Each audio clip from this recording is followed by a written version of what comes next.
بسم الله الرحمن الرحیم. نجیب الله شینواری سپیکس نه ډېر سلامونه مې ومنئ. د افغانستان او هندوستان ترمنځ یو ټیسټ لوبه تقریبا 12 ساعته وروسته شروع کیږي.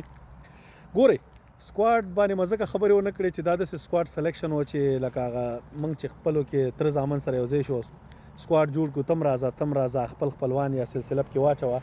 کوم د افغانستان ټاپ ټیسټ پلیر ابراهیم زادران نشته پکې، ټاپ بالر مثلا راشد خان صاحب نشته دی پکې. خیر راشد خان صاحب چې دی هغه ټیسټ کرکټ هسې لږ دغه کوي ځکه چې نشي کولی پوه شوې. او ټیسټ افغانستان دغسې افغانستان باید زیات ټیسټ وکړي، دې باندې باید بورډ کار وکړي. اول خو باید زیات ون ډے او T20 وکړو، خو خیر دې باندې به بیا خبرې کوو. راځو زما د خوښې چې کومې 11 دي. ګورئ دا ټیسټ میچ به د ټیسټ میچ غوندې نه وي. دلته به د افغانستان لوبغاړي کوشش کوي چې دا یو خو IPL دی دا بچي لیګونه دي لکه د دوبۍ لیګ، لکه د ساوت افریقي لیګ نور. او دوبۍ لیګ کې خو 4 افغانان مینډیټري شو، دا ډېر بهترین کار شو.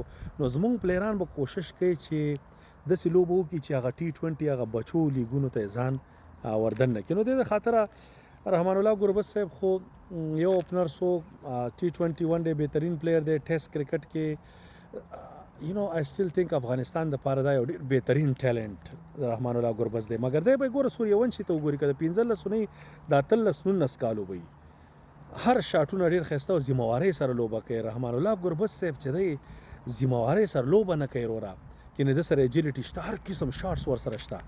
but it is what it is. نو رحمان الله ګربز او عبدالمالک اوپننګ، ون ډاون رحمت شاه، نمبر 4 شاهدي، نمبر 5 رحمان الله زادران. زما په نظر باندې دته باید خامخا ډیبیو ورکړي، ډېر وخت راسې خواري کوي. نو هیز ا ګډ ټیلنټ او ټیکنیکلی ښه پلیر دی. هندوستان ټف اپوزیشن دی، که فیل شو داسې نه چې بیا چې شینواری صاحب نو اټس اوکې، دته باید موقع ورکړل شي ون ډے کې دغه کې. هیز ا ګډ پلیر. شپږم نمبر اکرام علي خیل، اوم افسر زازی چې هله افسر زازی اس فاین. افسر زازی هلته ډومestic کې سینچري منچري پرېږدی پوه شو څوک لوبای، شرف الدین اشرف لوبای، افسر زازی اټس اوکې. بیټینګ دغه شو. اته عظمت الله عمرزی. نو ګوره هندوستان خلاف باید موږ د خپل بیټینګ لږ سټرانګ کړو چې یو څه سکور وکړو چې دا گیم 2 ورځې کې 13 ځل ختم شوی چې دې ځل ته لږ راح کاږل شي. 9 نمبر قیس احمد، 10 نمبر دغه د بلال سمی، 11 صافی لوبی، بل سپینر لوبی. زما په نظر باندې وګوره نور سپینران ورسره دا خو شرف الدین اشرف هم دې دپاره اچولی دی چې ډیبیو وله ورکړي. خو هغه بل یو اکبري دی کوم داسې یو بل لیفټ آرم سپینر دی، ما نه اوس نوم هېر شو، هغه دې ولوبی. دا ګای از ګډ. نو بس دا دغه شي انشاءالله سیشن بای سیشن لوبه دې وکړي.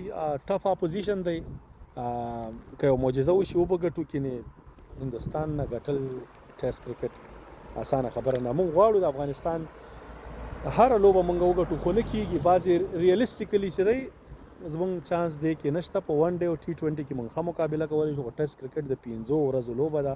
افغانستان ډېره موده بعد کرکټ کوي.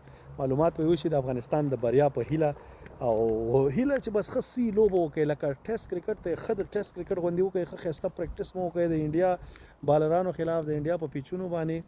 لیټس سی چې څه به کېږي، بیا خبرې کوو. لوی الله مسپارم. خدای په امان. سلام علیکم.